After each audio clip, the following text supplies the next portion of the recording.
Mobile रंगवून ठेवीन तुझं. अरे तू मला असा धरून आणताना या गावातल्या लोकांनी बघितलं ना तर माझ्या इब्राडीचा फंक्शन मगाशी ना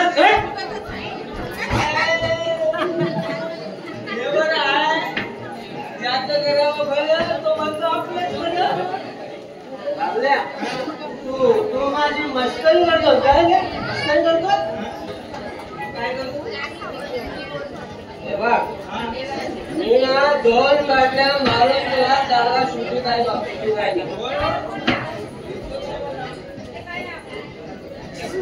अरे तू बघतोस ना हे ना शिगम्या गणपतीला येणारी लोक बघ हे 2 बाटल्या म्हणते ना अर्धा पावसाळे मारतात आणि पूर्वी बाटली मारण्याचा जमाना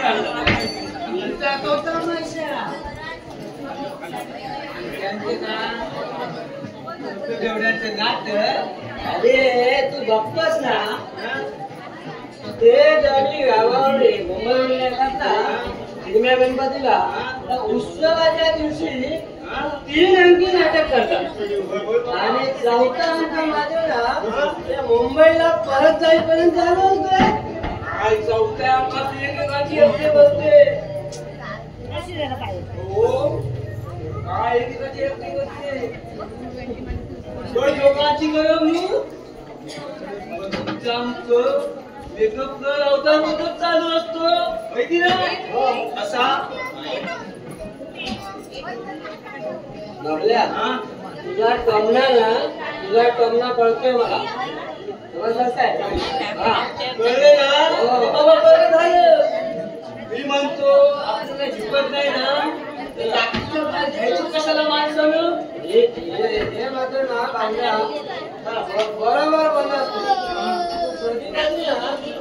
न पिता साड्या लागल्या बोलतो थोडी काय ना तुला अक्कल आहे हे बाबा अक्कल आहे सगळ्यात म्हणतात उपयोग काय त्याचा कधी करून सुद्धा बायको नाहीत ना बोल माझी जाऊन दिंगळवाडी करून पकडा लागता काय जमच ना आता बाबा किती काढायचा आणि तुझ्या बरोबर बायको तुझी नांदत नाही का मी तुला एक रामबाण उपाय सांगतो तू ना तू माझ्या बरोबर दारू प्यायला दारू प्यायला अरे बाबा कांदाची घे नाही तर जांभळाची घे एकदा पोटात गेली ना ते 12 हत्तीतलं फळ संजत अंगात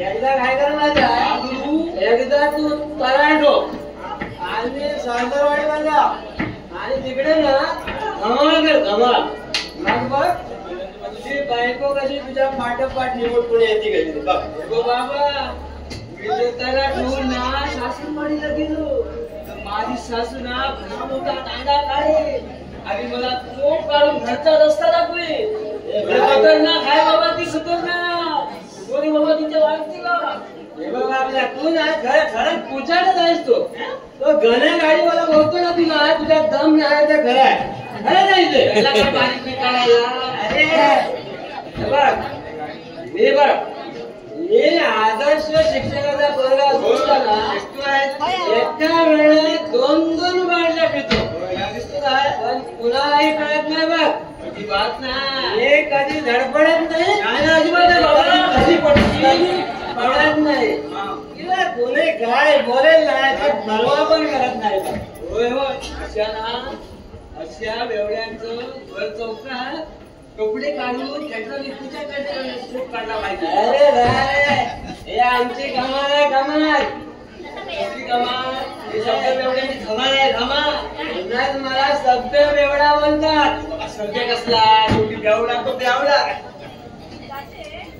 पण मला एक शंका वाटते बाबा कसली शंका अरे बाबा एवढं काय ठेवून सुद्धा तुम्ही दारू न पिलेल्या माणसाला बोलू कसू शकता बाबा पिण्याचं नाटक करता तुला काय वाटतं मला खात्री आहे अरे भास्कर तोंडाला वास येतो ना झाडाचा हा वासच सारा लोकांना नाही तर मी पितो ना कोणाच्या बाप्पाला पण गेला नसतो हे हातभट्टी वाले ना हातभट्टी वाले लवाड झाले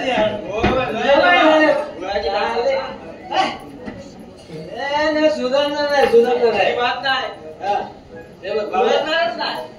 काम कर काय करू तू जा आता मी जातो मला नाही जास्त झाले दिसत काय मला मी आत जाऊन ना थोडा आराम करतो होय बाबा जा सावकाश बाबा सावकाश एवढा बनलाय तरी पण स्वतःला सावकाश समजतो पिले पिले ओ मेरे राजा पिले पिले मेरे राजा पिले पिले ओ मेरे राजा पिले पिले ओ मेरे राजा अशी व्याची गत आहे ग सुरे गताय हे सुरे गताय लोके बास मेरे राजा कोणाला सांगतोस मेरे राजा मी कोणाला सांगत नव्हतो बरं कुठे गेला होतास तू मी कुठे जाणार तुमचा विला शाळेजवळच्या साकवावरून मागतो काढत चालला तिकडे आहे तिकडे आहे असा चालला होता वाटलं कधी पाय घसरून खाली कोसळायचा त्याला धरून इथपर्यंत आणला मग आता कुठे आहे दादा दादा आतमध्ये गेलाय झोपला असेल तर झोपू दे सुटल्यावर हो ठीक आहे सावकाश आणलंय हो आले का मी लगेच येते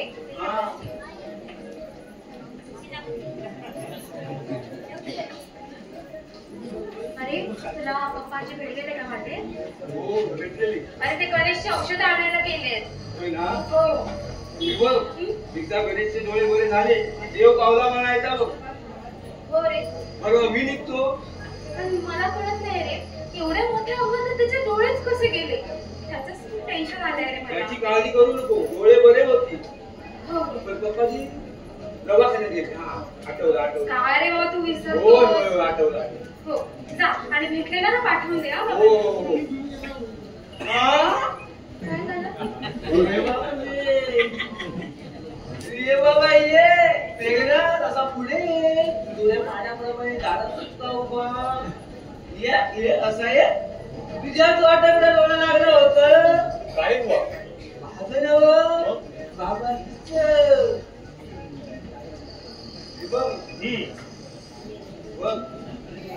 निघतो अरे पण मी आलेला तू कुठे निघालाय त्याचं काय आहे माझी बायको जरी नांदत नसली दुसऱ्यांचा संसार जोडायची सवय आहे या बाबल्याला ध्यानात ते ध्यानात आलंच असणार काय सांगत ते बरोबर आलं काय आलं तुझ्या नाही ना जातोस तू आता इथून जातो बाबा जा मेघनाथला पटलेली सुरेखाला बावळटच आहे का अगं मामा कुठे अरे ते गणेशची औषध आणायला गेले गणेशची औषध आणायला अगं पण मामाकडे पैसे नव्हते ना मग पैशाचं काय केलं त्यांनी काय सांगू तुला आईचं एक दादूला आठवण म्हणून ठेवलं होतं तो आता ते विकणार आणि अगं पण मी त्यांना सांगितलं होतं ना की पैशाची सोय मी करतो तुला तरी किती त्रास द्यायचा ना अगं त्रास कसला त्यात मी कोणी परका आहे अरे ते घरातल्यांना घरातल्यांची किंमत नाही मग तू तर त्यांचा भाचा आहे नाही सुरेखा अगं संकटकाळी कोणाला मदत करताना ना नात्या गोत्यापेक्षा माणुसकीचा धर्म राखण्यासाठी जपायचं ज्यावेळी रक्ताची नाती दूर जातात ना त्याचवेळी माणुसकीचा धर्म असा अनुभव आहे या जगाला विलास आहे का? दादा नाहीये घरात? मी घरात नाही आहे. असं कोणी सांगितलं तुला? विलास, आता मी बाहेरच जाणार होतो. तू भेटलास ते बरं झालं. अरे काल मी सांगत होतो त्यावर विश्वास नव्हता तुझा. आता तरी खात्री करून घे. आणि तुझ्या अब्रूचं खोबरं करून गावभर किरापत वाटायला निघालेल्या माणसाला वेळीच समजते. नात्याने जरी मामाची मुलगी असली तरी वाटेल तेव्हा पूर्वायला पोर खेळायची पावली नाही ती. विक्रांत, आधीच नशेत असलेल्या दादाच्या डोक्यात अजून काय भरवू नकोस हं तू. सुरेखा, विक्रांतला बोलायचं काम नाही. माझ्या परिचयात या घरात काय चालते ना हे चांगलाच कळलं मला. जा जा, चालतो इथून. माझ्या आधी या डोंगराला इथून जायला सांग. ए जाणे विलास, ए तुला तुझ्या नाकाला म्हणजे काय जमलं रे? अरे दारूच्या नशेत रक्ताचं नातं विसरून बोलतोयस तू. अरे दारूच्या नशेत आहेत ना म्हणूनच तुझं पावलं रे. दोनच पावलं बघ. पाहिलंच विलास, अरे जग हे असंच आहे. तुझ्या घरच्या माणसाने तुझी किंमत कवडीमोल ठरवली. तुझ्या घरच्या माणसाला तुझी भीती वाटत असती ना तर तुझ्या पश्चात परक्या माणसाला खरं येण्याचं धाडस झालं नसतं. आमच्या घरगुती गोष्टींना ना खुपसण्याची तुला बिलकुल गरज नाही हा. गोष्ट जरी घरगुती असली ना तरी विलास माझा जीवलग मित्र आहे. रे विक्रांत, आता एक शब्द अधिक बोलशील ना तर ए, मध्ये बोले बोलून ना तू मला भडकवण्याचा प्रयत्न करू नकोस. ए दारूच्या नशेत आहेस ना म्हणून शांत बसतोय. नाहीतर काय काय करणार आहे तू? अरे या डोंकवाळ्याच्या नादी लागून तुझं डोकं कुठे जागावर राहिलंय? माझं डोकं जागेवर नाही काय? अरे माझं डोकं जागेवर नाही मग तुझं ना या तगडा जागेवर नाही बघ. विलास, अरे तुझ्या घरच्या माणसाला तुझी पर्वा वाटत असली ना तरी मी आणि भुजंग तुझ्या पाठीशी खंबीरपणे उभे आहोत. तू फक्त इशारा कर. तुझ्या अब्रूशी खेळणाऱ्या माणसाचा आम्ही कायमचा बंदोबस्त करू. ए भुक्कड, धमकी कोणाला देतोयस रे? असल्या पोकळ धमकीनं हा मेघनाथ घाबरत नाही. आणि विलास, तू एक लक्षात ठेव, आज या स्वार्थी माणसांच्या चक्रव्यूहात अडकून अरे घरादारावर तुळशी पत्र ठेवायला निघालायस तू. अरे जन्मदात्याची आणि आपल्या भाव बहिणीची पर्वा वाटेण्याची झाली आहे तुला. ए माझ्या भाव बहिणीची पर्वा करायची जबाबदारी मी तुझ्यावर दिली नाही समजलं? अरे तुझ्या डोळ्यावरची नशा उतरेल ना त्याच वेळी तुला रक्ताच्या नात्याची जबाबदारी कळेल. जा रे, मला शिकवतोय. ए विलास, अरे असल्या डोंकवड्यांच्या चक्रव्यूहात अडकून ना अरे आज ज्यांच्या गळ्यात गळे घालून तू वावरतोयस ना अशी ही स्वार्थी माणसं एक दिवस केसाने का कापतील ना त्याच वेळी डोळे उघडतील तुझे. जा रे जा, आलाय मोठ्या शहाणा मला अक्कल शिकवतोय. अरे या विलासला अक्कल शिकवणारा माणूस ना अजून जळमा यायचा बरोबर ना? नशेत काही बडबडतो नुसता. चल चल तू जा इथून. काय ठिंगणा घालायचं तो घाला तिकडे. विलास, अरे तुझ्यासारख्या भल्या माणसाची अब्रू मातीला विचारण्याचा विचार दिसतोय मेघनाथ. जाऊ दे. अरे आज मी इथं आलो होतो तुला आमंत्रण द्यायला. आज नदीवर पार्टी ठेवली तुझ्या. पहिल्या धारेचा पेटच्या मान मागवल्या तरी गरवाड्यावर.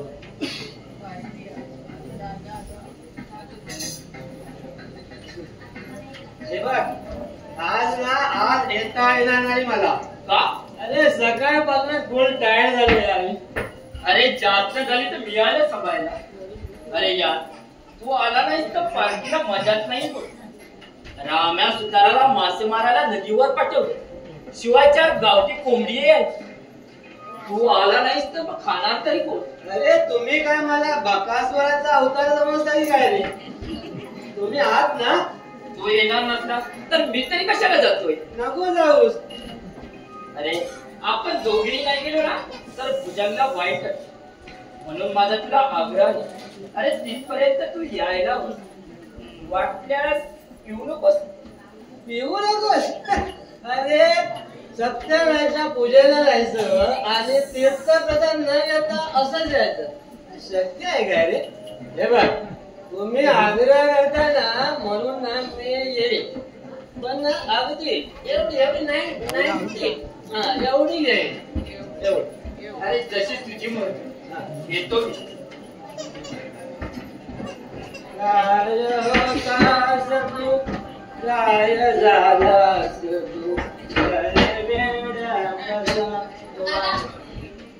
काय चालवलंस तू हे? काय चालवलंय मी? तुझं आणि विक्रांतचं बोलणं ऐकलंय मी. ए आमचं बोलणं चोरून ऐकायला लाज वाटत नाही तुला? काय जा तुझ्याशी बोलण्याची इच्छा नाही मला. बोलण्याची काय तोंड पण बघायची इच्छा नाही मला कोणाची. असं काय वाईट केलं रे आम्ही तुझं? काय काय काय चांगलं केलंय माझं तुम्ही लोकांनी? घरच्यांचं बोलणं तुझा कधी विश्वास आहे? तू कधी माया केलीस? घरच्यांचं म्हणणं तुला कधी आयुष्यात पटलंच नाही. जो काय विश्वास आहे ते काय पटले ते तुझ्या दारुड्या मित्रांचं फक्त. त्यांच्यावर विश्वास त्यांचं सगळं ऐकणार. घरचे म्हणजे तुला खूप परके झालेले आहेत. हो माझा विश्वास आहे माझ्या मित्रांवर. माझ्या घरची माणसं ना माझी पर्वा करत नाही काळजी घेत नाही. जेव्हा माझे मित्र ना माझी काळजी घेतात. काल तर ना विक्रांतने एका वेळेला 2000 रुपये खर्च केले माझ्यावर. दरवेळी 2000 रुपये त्याची दारू पाहते रे. तुझ्या लक्षात येत नाहीये का? 2000 ची दारू पिणारच ना. 2000 ची दारू पिणार नाही तर काय तीर्थप्रसाद घेणार. चहानी कुठली स्वतः जाऊन आला परत जा. शेत काही बोलतो. अरे गणेश गणेश ये सावकाश. हळूहळू पाहिला सावकाश.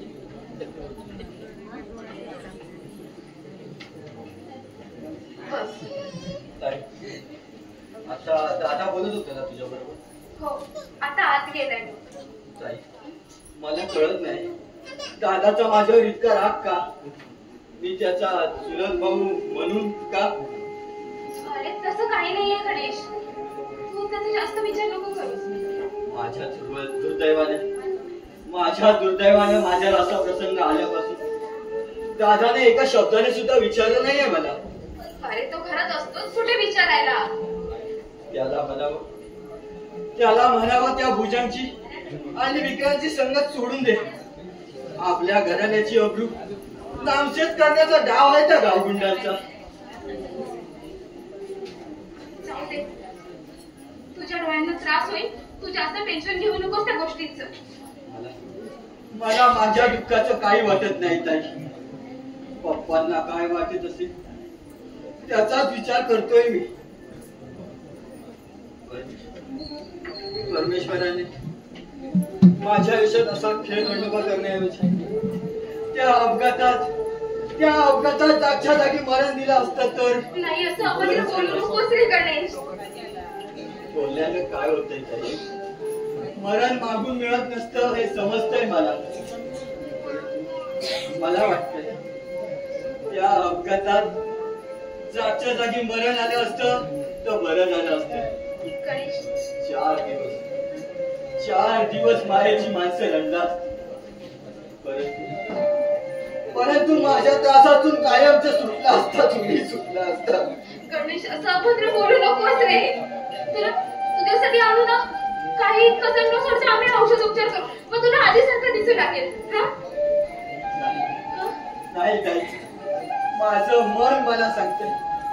माझे डोळे कायमचे गेले. आंधळा म्हणून उभं आयुष्य काढावं लागणार आहे मला. नीतिमत्तेनं माणुसकीनं वागणाऱ्या पप्पांच्या शब्दांची किंमत राखली नाही मी. त्याची जी शिक्षा परमेश्वराने मला दिली हा अपघात घडण्यापूर्वी विचाराचं संयमाचं बंधन मानत नव्हतो मी.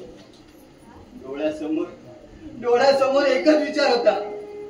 सरळ मार्गाने नाही जमलं तर आड मार्गाने, चांगल्या नाही तर वाईट मार्गाने खूप पैसा कमवायचा आणि आपल्या दारिद्र्यावर सूड व्हायचा. पण अरे नीतिमत्ता पाया जवळ तुडून यश नाही रे भेटत. खरंच आहे. मी माझ्या दारिद्र्यावर सुरू व्हायला गेलो, परंतु दैवानं माझ्यावरच सुरू गावला. असा आंधळा म्हणून लाचारीचं जीवन जगण्याची पाळी आली आहे माझ्यावर. गणेश, तू नको आता जास्त बोलूस. तू थांब, मी तुझ्यासाठी काहीतरी खायला घेऊन येते. तू इथे बस नको. एक वेळ खाल्लं नाही ना तर मरणार नाही तो. माझ्या पैशाचा पॉकेट कोणी काढला? काय? तुझ्याचं पैशाचं पाकीट आम्हाला कसं माहिती असणार? अरे आंध्रा, तू घेतलं माझं पैशाचं पॉकेट? अरे बोलत का नाहीस? दात ते बसली की काय डोळ्यांबरोबर वाचा पण गेली तुझी. दादा, अरे त्यांना कसं माहिती असणार? तू कुठेतरी टाकलं असणार कशाच्या ह्याच्यात. कुठेतरी टाकायला ना माझी शुद्ध हरपली नाही अजून. तुझा माझ्यासाठी चहा घेऊन येता. पॉकेट कुठे पडलंय ना ते समजण्यासाठी उतारा मला. अरे तू घेतलं का माझ्या पैशाचं पॉकेट? मला कसं झालं? मी हा असा डोळ्यावर पट्टी मारून बसलो. अरे तुला पैसा लागतोच ना औषधाला वगैरे. तूच घेतला असशील माझ्या पैशाचं पॉकेट. मी खरंच सांगतो, तुझ्या पैशाच्या पाकिटाबद्दल मला काहीच माहिती नाही. मी माझ्या आईची आणि काकीची शपथ घेऊन सांगतोय. नाटकात जाऊ द्या त्या. माझ्या पैशाबद्दल बोल. दादा, असा कसा रे तू उलट्या काळजाचा? तिच्या उदरात आपण जन्म घेतला, तिच्याबद्दल असं बोलायला तुला सुचत तरी कसं रे? सुचत शाळ्या, मला शानपट्टी शिकू नकोस. फक्त माझ्या पैशाबद्दल बोल. मला माहित नाही तर मी काय बोलू? तुला माहित नाही काय? काय बोल माझ्या पैशाचं पॉकेट कोणी घेतलं?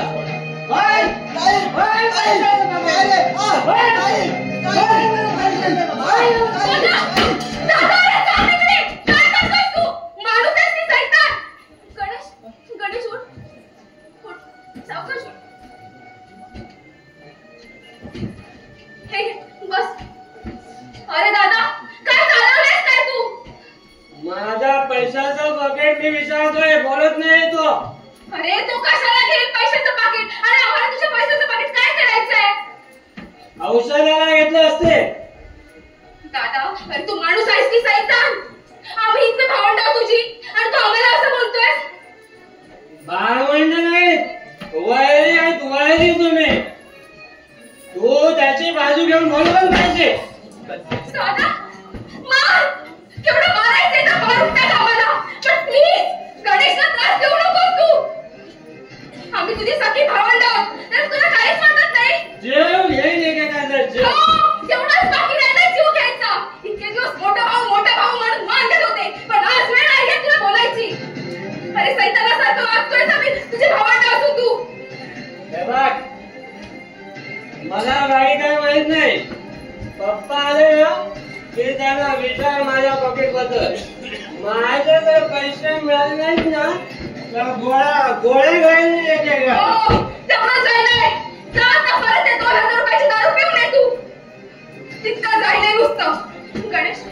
गणेश तू बस ना, आराम कर.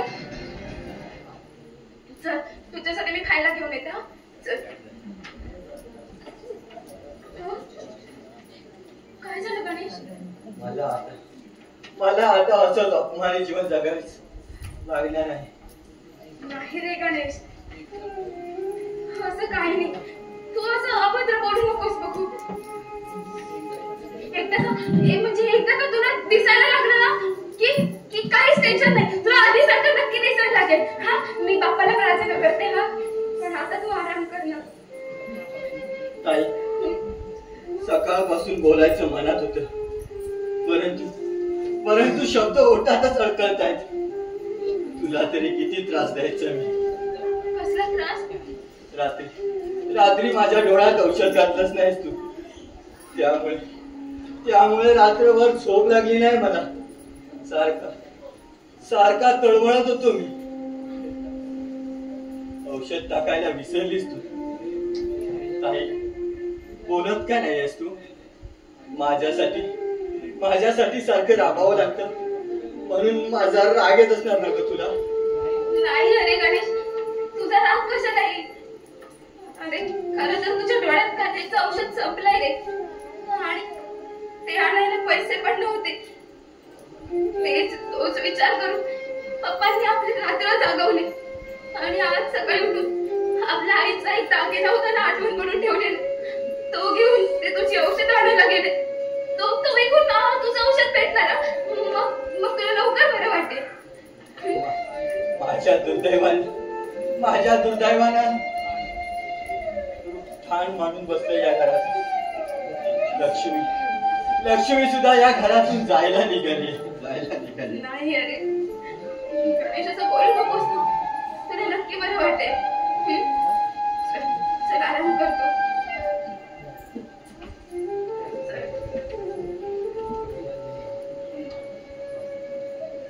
सावकाश.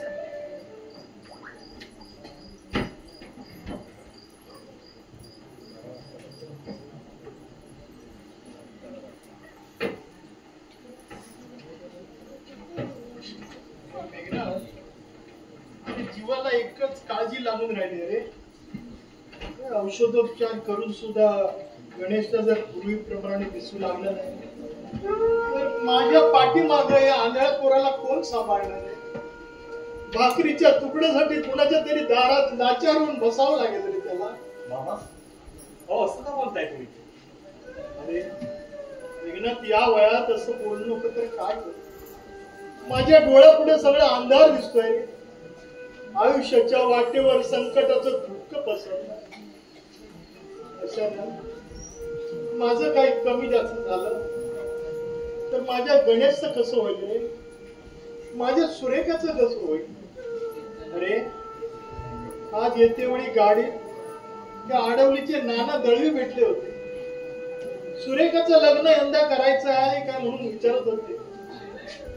अरे मनाला न पटणारं उत्तर दिलं रे मी त्यांना, आणि तो डोक्यात माझ्या विचार चालू आहे. मामा, सगळं काही ठीक होईल, मी आहे ना. होय मेघनाथ, तुझाच आता आधार वाटतोय रे मला. अरे पण जिथं आबाळच फाटला तिथे तू तरी कुठं ठेवी लावणार रे? आणि माणसाचे नशिबाचे भोग ज्याला त्यालाच भोगले पाहिजे. अजूनही माझा एकाच गोष्टीवर विश्वास आहे. अरे दैव ज्यावेळी पाठ फिरवतो ना त्यावेळी देव पाठपाशी उभा राहतो रे. देव पाठीशी उभा. हो मग, तो देवच यावेळी आपल्या पाठीशी उभा राहिला. हो, डॉक्टर जोशींनी आपल्या गणेशचं ऑपरेशन करायचं ठरवलं. आणि डॉक्टर जोशी म्हणत होते, काय म्हणाले? पप्पाजींसारख्या अशा नावलौकिक कपड्याच्या माणसाच्या आम्ही जर उपयोगी पडत नसलो ना तर आम्ही या जन्मातून आमचा उपयोग तो काय होणार? अरे असे बोलले डॉक्टर? हो मग. अरे मेघनाथ, अरे आयुष्यात असे काही क्षण येतात ना, अरे दुःखाने रडावं की आनंदाने हसावं तेच कळत नाही रे. नाहीतर कुठे डॉक्टर जोशी, कुठे रे मी? मामा, आईने हे 25,000 रुपये दिले. 25,000 रुपये? हो. भावाच्या पोराच्या औषध पाण्यासाठी? हो मग. अरे कुणाचे पाय धरून काढले तरी पैसे तिने. अरे ज्याच्याकडून पैसे तिने आणले असतील ना ते मनावर परत करले. हे बघ, माझ्या बहिणीने माझ्यासाठी कोणाच्या कर्जात खाई पडावं हे माझ्या मनाला पटत नाही रे. नाही मग, ते कर्ज नाही, तुमच्या लेकीचीच ठेव आहे असं समजून घ्यायला सांगितले आईने हे पैसे. तुझ्या बोलण्याचा अर्थ नाही कळलं रे मला. मामा, सुनेसाठी दागिने करायला तुम्ही पैसे साठवले होते आईने, आणि सुनेकडे आपली सून करून घ्यायचा विचार आहे माझ्या आईचा. अरे हक्कानेच बोलते अरे ती. अरे पण माझ्या अशा परिस्थितीत तुला मी आणि किती दिवस लग्नासाठी थांबण्याचा आग्रह करतो. मामा, हो त्याचा इतक्यात विचार करायची गरज नाही. तुम्ही आता प्रवासावरून आलात ना, थोडं काहीतरी घेऊन आराम करा. थांबा एक मिनिट. सुरेखा, हे सुरेखा. पप्पा तुम्ही आलात? हो आत्ताच आलो. मी जरा फ्रेश होऊन येतो, तुम्ही जरा बोलत बसा. हो ठीक आहे.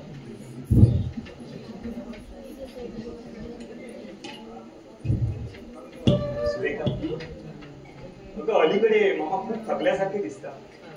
आणि हो अगं ओघाओघाने आपल्या दोघांच्या लग्नाचा विषय निघाला. काय खरं सांगतोयस साहेब? काय म्हणाले पप्पा? फार काही बोलले नाही, हं? पण आपल्या दोघांच्या लग्नाला मामाचा होकार आहे बघ. काय सांगतोस? म्हणजे आपलं लग्न होणार आहे? येस. आणि मला सांग, आता हात धरलेस म्हणजे पप्पा त्यान म्हणून लाडी गोडी देऊ नकोस हा? हे बघ बाहेर आलेत ना तरी मामा काही बोलणार नाही. हो का? हे भारी आहे. आकाशातला चंद्रच तुझ्या हाती आल्यासारखं बोलतोयस अगदी. अगदी तू मुळात आकाशातली चांदणीच आहेस की. हो का? मग? अरे बापरे.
मी आणि सांगतो ते ऐकून घेशील का तू?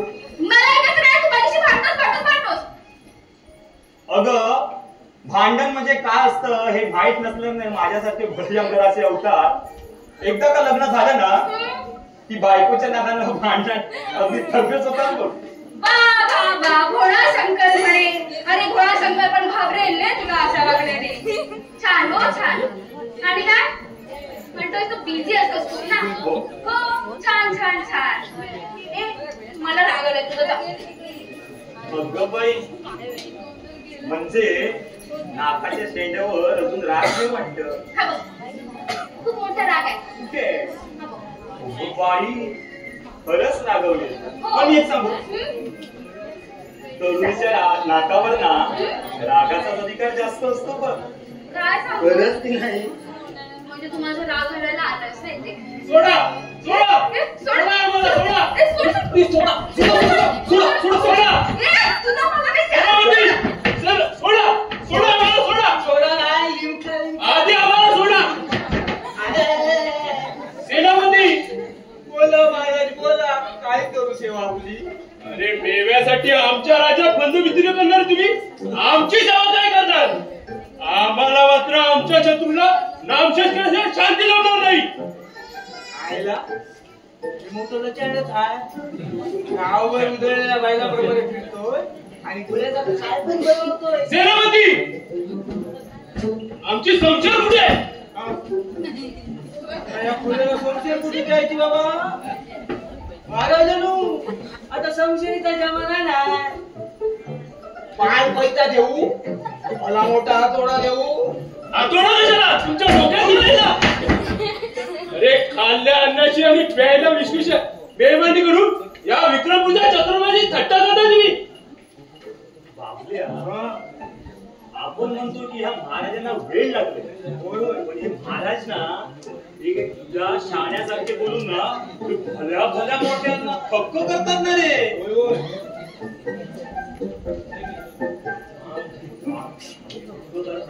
बाबा काय ते त्यांना विचार. बसलेल्या प्रमाणे महाराजांची अगदी आहे. चोख पाठांतर आणि विदाउट काउंटिंग बोलतात माझ्यासारखं. सेनापती बोला. तुमचं डोकं ठिकाणावर नाही. तुम्ही म्हणजे पिकलं पान, पिकल्या पानाचा देठकी व हिरवा. हे फुल्या फुलकुल्या पिकल्या पान कुणाला म्हणतो रे? तुम्हाला राग इथलं येणं एवढं आम्ही काही वाकडं बोललो नाही तुम्हाला. महाराज वाकडा नाही तर काय? आमचा हा बापल्या तुम्हाला काय पिकलेलं पान पटकं? आम्ही पिकलं पान म्हटलं म्हणून राग यायचं काही गरज नाही. आम्हाला ठाऊक आहे काही पानं पिकली नव्हे गळून पडायची वेळ आली तरी त्यांच्या नेत्याला ओलावर आमच्या दोघांच्या चिंधड्या जरी केला तरी आमच्या निर्णयात काडी मात्र बदलणार नाही. जिंकू किंवा मरू ही आमची प्रतिज्ञा आहे. प्रतिज्ञा.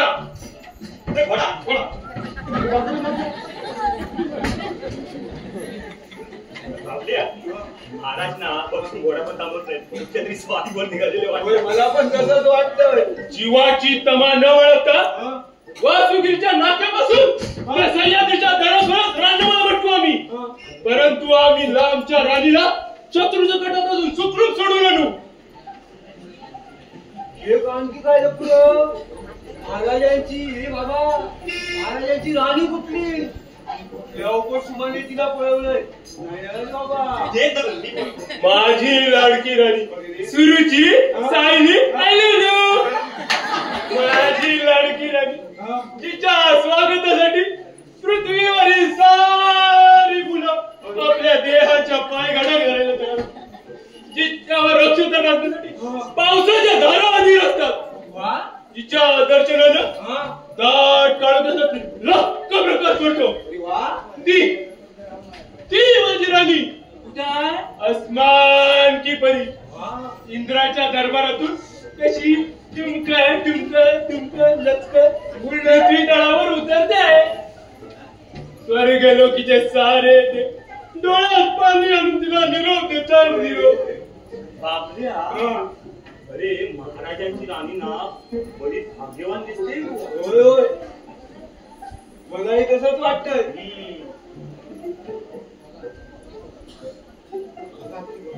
बघा बघा ती बघा समोरच्या वडाच्या झाडावर बसून एकांतात आमची वाट पाहते.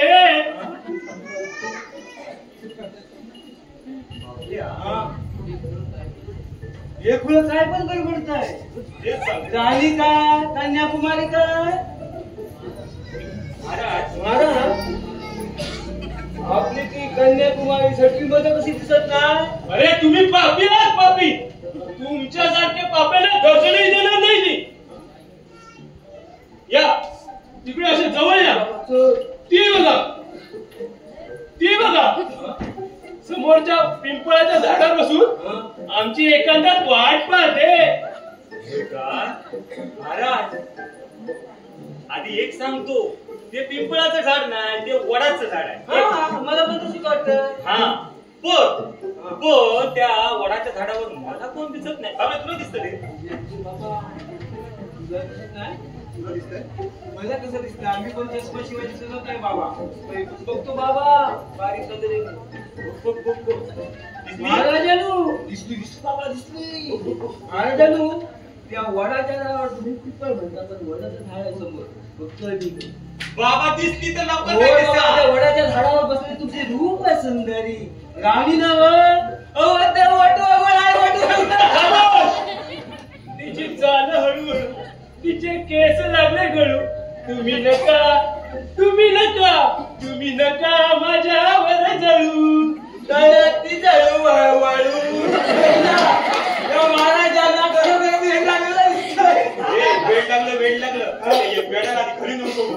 मी घरी जेवण सोडत होतो, माझ्या हातातून निष्ठून इकडेच पळाला. सेनापती कोण पळाला?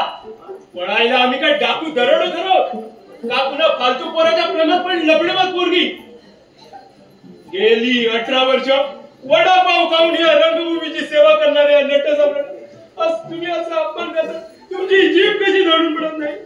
अरे विक्रमपूरच्या चक्रम. अरे काय तुझी दुर्दशा, काय तुझी. हो महाराजांनो, महाराज तुम्ही असे रडू नका. शांत व्हा. कुणीतरी हंडावर पाणी आणून होता आमच्या डोक्यावर, नाहीतर आम्हाला तळ्यात दूर बुडवा. म्हणे शांत व्हा. नाही, आमच्या शत्रूला अद्दल घडू, आमच्या राणीने सुखूर बांधल्यापासून सुखूर बांधल्याशिवाय आम्ही शांत बसणार नाही. ही काय फुलाची भांग? राणी का रूपसुंदरी का? काय पण बरोबर तर.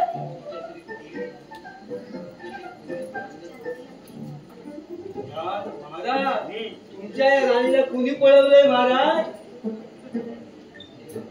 सेनापती तुम्ही शेणपती आहात की शेणाची फाटी?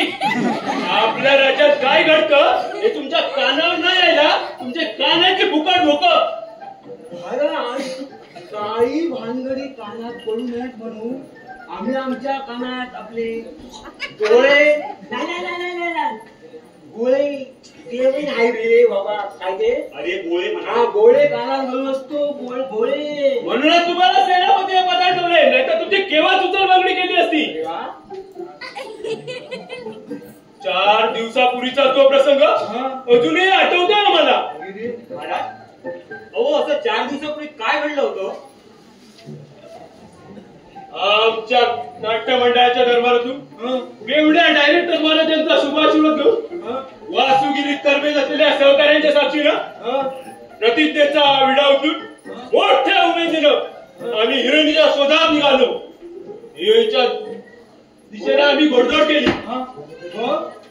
विजयाचा कळस घेऊन माघारी निघणार तोच या अर्ध्या आत्मविश्वासानं आम्ही पहिल्या धाऱ्याची 200 ग्राम आधीच मारली होती.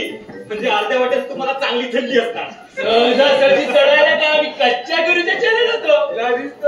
कधून मधून कच्चीचा उतार घ्यायची सवय आहे मला. ज्या बेहोशी लटपटत्या पायानिशी आम्ही अर्ध्या मोहिमेवर पोहोचलो तोच एक धक्कादायक खबर आमच्या कानावर आणि आमच्या हातापायाचं अवसान गळून पडलं. महाराज काय घडलं महाराज? जे घडूले तेच घडलं. दरबारात शांतता राखण्याचा आदेश जारी करा. महाराजांचा तसा हुकूम आहे म्हणून सांगा. आमच्या चिकनी सकू या नाटकात प्रमुख भूमिका करणारी कन्या कुमारी. महाराज एक बोलू मध्ये? बोला सेनापती. तुमची ती कन्या कुमारी ना, हो तिचं पहिलं लग्न झालं होतं. लग्न करेक्ट. पहिल्या नवऱ्याने तिला सोडचिठ्ठी दिली आणि तिने दुसऱ्या नवऱ्याबरोबर तिने घटस्फोट घेतला. आणि आता तिसऱ्याच्या शोधात असेल तुमची कन्या कुमारी आहे. तरी ती अजून कुमारी का आहे? बोला कशी कशी? कशी चिमणी शिकली तिच्या मुस्कटावरती. आम्हाला कसं ठेवलं असतं? तुम्हाला ठाव नाही? अरे मग बघताय काय मूर्खानू? शिल्पीवर पाणी घेऊन त्या जीव द्या जीव. आमची कन्या अजून कुमारी काय आहे त्याला कारण आपल्या सरकारने केलेली सोय. अजूनही ती एकदाही आई झालेली नाही. अरे या वेड्या महाराजांना खरोखर तोच काय बघ. महाराजांनू तुमच्या त्या कन्या कुमारीला त्या बाबल्याचा साष्टांग नमस्कार सांगा बाबा. सेनापती काहीतरी चमत्कार घडलेल्या अपेक्षेने नमस्कार करत असाल तर तुम्हाला सावधगिरीचा आधीच इशारा देऊन टाकतो. तुमच्यासारख्या गावठीने ढुंकणे बघायला वेळ नाही तिला. तिला पाहिजे आमच्यासारखा हाडाचा कलावंत. एक वेळ हाडाचा मिला टेकती पण हाडाची वळवळ थांबायची नाही. मला वाटतं कुठच्या तरी पोरीना महाराज चांगलं पाणी पाजलेलं दिसलं. होय होय, मला पण तसंच वाटतंय. महाराजांची कन्या काय कुमारी का वेड्या काय पण बरोबर आहे. सेनापती आमच्या परीक्षा कसली गडबड झाली तुमची? व आमच्या दुःखाबद्दल काहीच कसं वाटत नाही तुम्हाला? आता काय वाटणार महाराज? एकदा गेलेला माणूस पुन्हा येत नाही बघा. आमची कन्या अजून गेलेली नाही. व एका नरकट्या गाईप्रमाणे चांगली सही सलामत आहे ती. असं होय? चालत एका 55 वर्षाच्या तरुण म्हातारीसोबत पळाली तिसाठी. असं होय? मला वाटलं गेली म्हणजे वर पोचली की काय. तशी ती पुरी पोचलेलीच आहे. तुमच्यासारख्या अनेकांना पोचवून स्वतः मात्र सही सलामत आहे ती. आता तुम्हाला मी पोचवितो तुमच्या रंगमालापर्यंत. चला रंगमालात आमची राणी आमची वाट पाहत असेल. होय होय होय. चला. चला, चला. सेनापती बोला. व आमची समशेर कुठे आहे? आता याच्यात थोपाडी देऊ काही. ओ अनुभवच्या युगात समशेरी कसल्या बाळगतात? ओ महाराज बहुतेक तुमची समशेर ना नमनवाले घेऊन गेले. आता मुकाट्याने चलत्या का देऊ एक थोपाडी. सेनापती आमच्यामुळे दरबारात तुम्हाला जास्त वेळ थांबावं लागते याची जाणीव आहे मला. म्हणूनच नाही म्हणत नाही तुम्ही. पण आमचं पारदर्शक सरकार आपल्या कामाची कदर करून आपल्याला योग्य तो ओव्हर टाइम मंजूर करेल. चांगलं आहे. ओव्हर टाइम भेटल्यानंतर ओव्हर टाइम जो होता आमचा हप्ता आमच्यापर्यंत गुपचूप पोहोच करा. म्हणजे झालं. आधी तुम्हाला चला जिंकू किंवा मरू माणुसकीच्या शत्रू संघेल आमचे सुरू. किंवा मरू माणुसकीच्या शत्रू संघेल आमचे सुरू. जिंकू किंवा आता सोडून येतो त्याच्या अंगमालापर्यंत. जा जा जा. हा हा तू जा ना. जाताना त्यांचा ना घोडा बी घेऊन जातो. तुकडू घोडोबा घोडोबा. वेडे म्हटलं तर वेडे आणि शहाणे म्हटलं तरी शहाणे नाशी. त्याला काय सांगणार?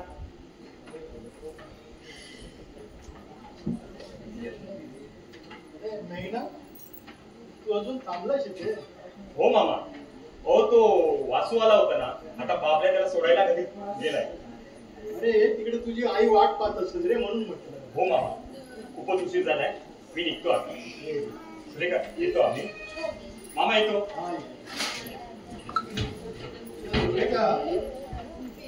विलास अजून आला नाही काय का घरी? येऊन गेला दादा मगाशी. तुम्ही उन्हातून आलात ना म्हणून तुम्हाला आलेलं सांगितलं नाही मी. विलासदादाने गणेशला काठीने आणि लाटून मारलं. का? विलासने गणेशला मारलं? हो. का? हो, त्याच्या पैशाचं पाकिट कुठेतरी हरवलंय आणि त्याला वाटतं की आम्हीच कुठेतरी चोरलं असं. आपल्याप्रमाणे त्याला जग भासतंय सगळं. कुठेतरी नशेत दारूच्या टाकलं असतात त्याने पैशाचं पाकिट. बाप्पाजी कुठं आहे तो हरणपूर? साण्याचे उगाच नाही डोळे कुठले. आपल्या पापी नजरेची फळं बघतोय तो. माझ्या बहिणीचा आयुष्याचं वाटोळं करणाऱ्या त्या डोंबाची तंगडीच म्हणून ठेवतो. कुठं कुठं तोंड करून लपलाय तो तुमच्या गण्या? पप्पा गणेश आज झोपलाय. विक्रांत असं काय बोलतोस मी वेड्यासारखं? तुमच्या कारच्यालाच विचारा ना काय केलंय ते. गणेश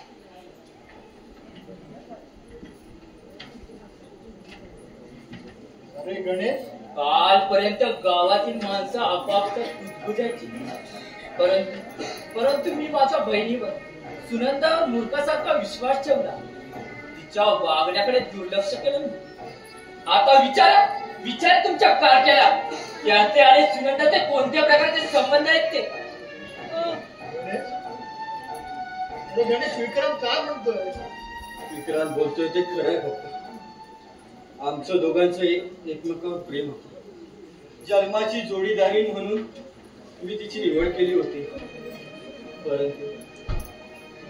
परंतु माझ्या अशा आंधळ्या माणसाकडून तिला आता कुठला सुख भेटणार? तिला तिचा मार्ग मोकळा आहे. अरे तिच्या नर्तीचा घोड घेईन मी. सुनंदाची अब्रू लुटून नामानिगा लोपातच काय?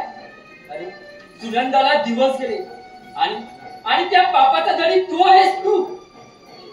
गणेश काय ऐकतोय मी हे? अरे असं ऐकण्याची पाळी माझ्यावर येण्यापूर्वी अरे त्या अपघातात जागच्या जागी ठार का झाला नाही? मला तुझं तोंड बघायची सुद्धा लायकी वाटत.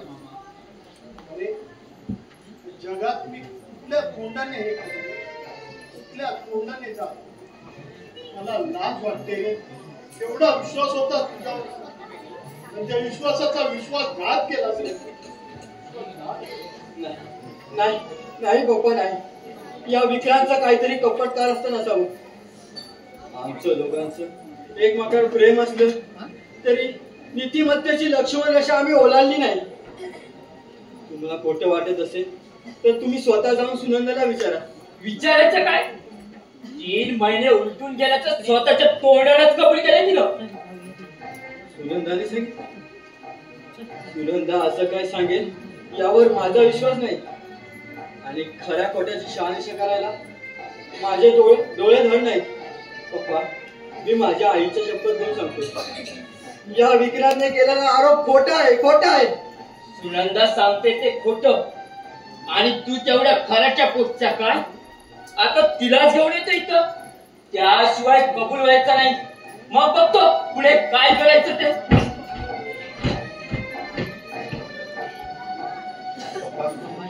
पप्पा, मला शंका येते.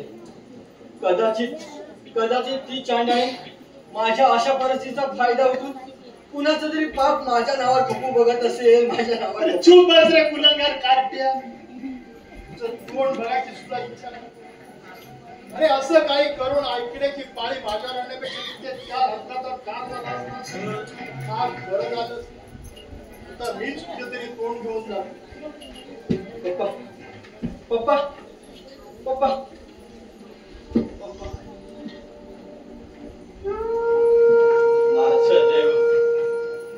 माझं दैव अजून किती प्रकारे माझा छळ करणार आहे कोण जाणे.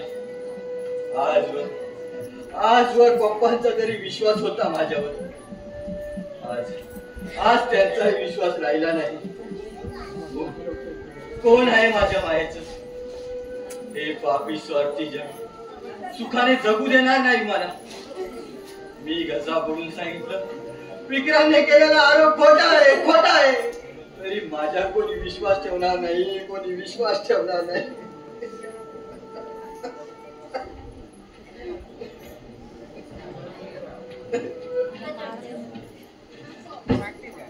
काय रे आंधळ्या, रडारड कसली चालली आहे?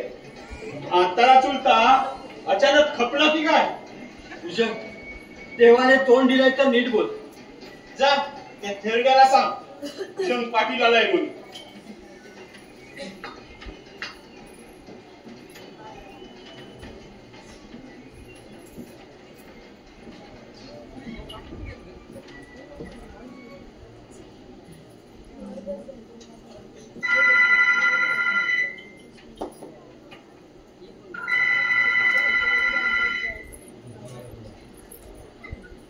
हा बोल विक्रांत. नाही आजूबाजूला कोणी नाही. अगदी गोड बोलून पापाजींना पटवण्याचा प्रयत्न करतोय. तुम्ही तिकडे जोरदार पार्टीची तयारी करा. साल्याला अशी अद्दल घडू ती त्याच्या कायमच्या लक्षात राहायला हवी. चल ठेव आता.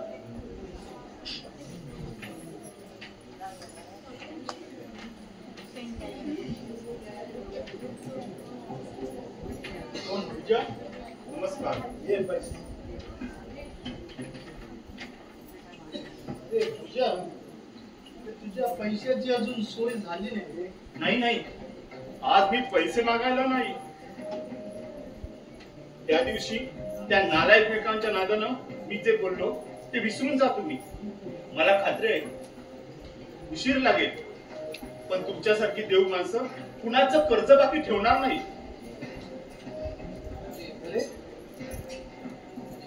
तुझा खराच विश्वास आहे माझ्याबद्दल? हे तूच बोलतोयस ना? होय बाप्पाजी. माणसाच्या जन्माला येऊन आपण माणसाला ओळखू शकलो नाही तर चार पायाच्या जनावरात आणि माणसात फरक तो काय? माणुसकीची एक नवी वाट मारण्याचा मी प्रयत्न करत आहे. माझ्या प्रयत्नाला यश आलं तर तुमच्या अंगावर असलेल्या कर्जावर खुशांतपणे सोडेल मी. काय म्हणायचंय तेच मला कळलं नाही. बाप्पाजी, आपल्या गावात आमच्या घराण्याचं किती वर्चस्व आहे ते. 5-10 माणसं रात्रंदिवस राबतायत. लक्ष्मी माझ्या हाताखाली पाणी भरते. अशा घराण्याशी सोयरीक जोडायला खरं तर पुढी असं ठिकाण पुढे. पण तुमच्या घरंदाजपणाचा विचार करता तुमच्याशी मायेचं नातं जोडण्याचा माझा विचार आहे. माझ्या प्रयत्नाला यश आलं तर. अरे तुला नक्की काय म्हणायचंय तेच मला कळलेलं नाही. तुला काय म्हणायचंय नक्की? खरं तर मी सुरेखा संबंधाने बोलतो हे तुम्हाला कळायला हवं. काय? सुरेखा संबंधाने? म्हणजे कोण? मुलगा कोण? कुठला? असे गोंधळून जाऊ नका. माझं तर लग्न झालेलं आहे. आता आमच्या घरात लग्नाचा आहे वासू. डोक्याला मार लागल्यापासून थोडासा भ्रमिष्ठा सारखा वागतो, पण त्याची काळजी नको. अशा पोरांची डोकी लग्न झाल्यावर आपोआप टाळ्यावर येतात. मी कसलाच विचार करायचा नाही. दोन्ही बाजूच्या लग्नाचा खर्च मीच करीन. अगदी थाटामाटात करू हे आपण लग्न. सुरेखाच्या आयुष्याचं सोनं होईल आणि ह्या घरातील 18-20 दारिद्र्यही संपून जाईल. अरे भूषण, अरे लग्न हे ना पवित्र बंधन आहे. 2 जीवांची जन्मगाठ बांधून 7 जन्माचं नातं टिकवण्याचा एक तो मंगळ क्षण आहे. आणि पैशाच्या लोभात माझ्या पोरीच्या आयुष्याचा सत्यानाश करणार. तिच्या जीवाचं जीवला तिचा जीवन साथीदार तिच्या इच्छेप्रमाणे गावातील इतर सगळ्या सोयऱ्या आणि सुरेखात फरक आहे. ती शिकलेली असली तरी तुमच्या शब्दाच्या बाहेर नाही ती. म्हणून मी तिच्या आयुष्याचा सत्यानाश करणार नाही. असं घाईघाईने निर्णय न घेता सावकाश विचार करून उत्तर द्या. हो, पुण्यात दरिद्री माणसाच्या घरी मुलीला देऊन आयुष्यभर दरिद्रपणाचा चटके सहन करायला लावण्यापेक्षा ती श्रीमंता घरची सून व्हावी. सुखाच्या गाजगिजावर तिने ऐश्वर्यामय जीवन जगावं असं तुम्हाला वाटत नाही का? अरे सुखाची शिदोरी ना ती ज्याच्या त्याच्या नशिबात असते ना, ती त्याला न मागता मिळते. पप्पा, मी सगळं बोलणं ऐकलंय. वेड्यासारख्या वासूसारख्या बरोबर काहीचं लग्न लावून द्यायला ती काही लुळी पांगली नाही का आजवर उघड्यावर पडलेली नाही. गण्या, आज ती उघड्यावर पडलेली नसेल, पण वेळीच माझ्या कर्जाची परतफेड केली नाही ना तर तिच्यासह तुम्हाला उघड्यावर पडावं लागेल. राहतं घर माझ्या स्वाधीन करून रस्त्यावर चूल मांडावी लागेल. तुझ्यासारख्या आंधळ्याला भीक मागून पोट भरणं सोपटलं तरी सुरेखासारख्या तरुण मुलीला अब्रू सांभाळणं कठीण जाईल. पूजा, नादान माणसा, दारूच्या नशेत तुझा आणि विक्रांत झालेलं बोलणं ऐकलंय मी. अरे असं नीच वागण्याने शेवटी किडा म्हणून मारशील तो. हे तुझं वाटेल बोलून ऐकून घ्यायला तुझ्या घरात आलो नाही मी. आणि शेवटचा बजावून ठेवतो, सुरेखा संबंध यापुढे काही जरी बोललात ना तर काय आमचा पांगळा करून ठेवेल तू. मामा हो, या पापी डोंकावण्याची पापी नजर आहे आपल्या सुरेखावर. म्हणूनच वासूसारख्या वेड्याबरोबर लग्न लावून त्याच्यात कारस्थान सुटावं या लांडग्याला. माझ्यावर खोटे नाटे आरोप करून घेशील तर उगाच संकट उडवून घेशील स्वतःवर. संकटाची पर्वा तुझ्यासारख्या पाप्याला, मला नाही. असं काय? हा भुजंगराव तुझी कशी वाट लावतो तेच बघ. बाप्पाजी, मला वाटलं होतं मी सुचवलेल्या मार्गाने वाटचाल करून खर्चातून मुक्त व्हाल तुम्ही, पण दारिद्र्यात उजत राहण्याची सवय चढलेल्या तुमच्यासारख्या माणसाला ते सुख नाही. चार दिवसाची मुदत देतोय. घेतलेल्या कर्जाची व्याजासहित परतफेड केली नाही तर आजच्या अपमानाचा बदला घेण्यासाठी पुन्हा येईल. तरच मंडळीच्या आवाजीचं नाव सांगेन.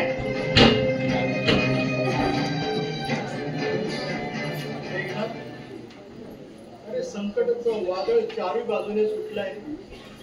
त्या संकटाच्या तडाख्यात जर मी सापडलं नाही आणि त्या संकटाच्या तडाख्याने माझं काही बरं वाईट झालं तर माझ्या सुरेखाचं कसं होणार आहे?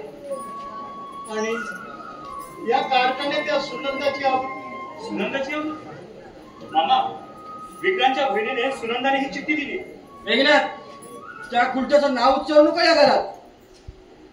गणेश, अरे गणेश असा काय बोलतोयस तू? काय केलंय सुनंदाने?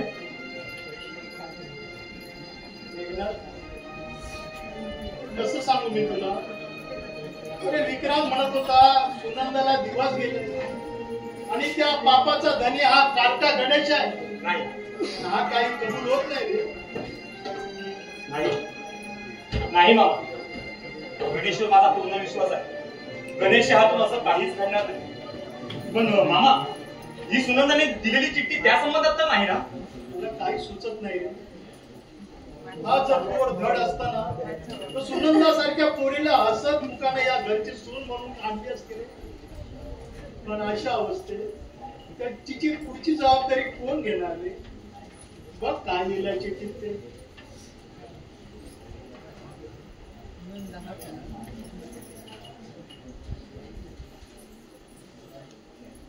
पप्पाजींना माझा साष्टांग नमस्कार.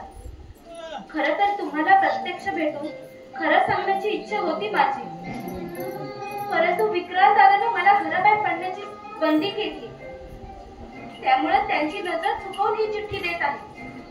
माझं गणेशवर प्रेम आहे हे कळल्यापासून तो माझ्या लग्नाच्या खटपटीला लागलाय. त्यामुळे मी गणेशच्या बाळाची आई होणार आहे असं खोटं सांगितलं दादाला. तुमचा गैरसमज होऊ नये म्हणून ही चिठ्ठी दिली. आमचं एकमेकांवर मनापासून प्रेम असलं तरी नीती धर्माची लक्ष्मण रेषा आम्ही ओलांडलेली नाही. माझ्या दादावर नाही इतका तुमच्यावर माझा विश्वास आहे. यातून तुम्हीच काहीतरी मार्ग काढा.